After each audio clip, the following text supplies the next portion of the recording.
Well, back here at home, employees of one branch of the armed forces here in Corpus Christi have been feeling the impact of that partial government shutdown. Our Michelle Pedraza spoke over the phone with a local member of the Coast Guard about how she's been affected by this. Michelle. Well, members of the United States Coast Guard were supposed to receive a paycheck today, but didn't because of the ongoing situation in Washington, D.C.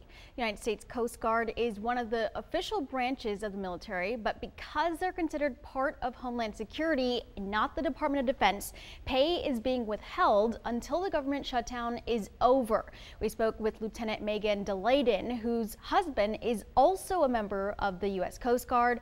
Although times are tough right now, she explains they must continue working.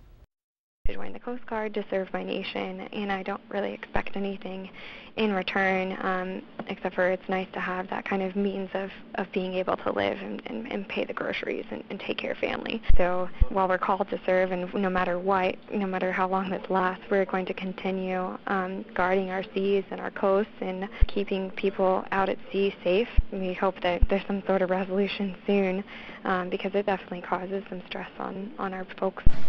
Lieutenant DeLayden says some Coast Guard members are being helped through an assistance program called the Coast Guard Mutual Assistance, but they must qualify in order to receive it. And right now, a quarter of the federal government will likely begin the new year out of work or working without pay. Definitely a very tough time for them. Mackenzie. Absolutely. Thank you, Michelle.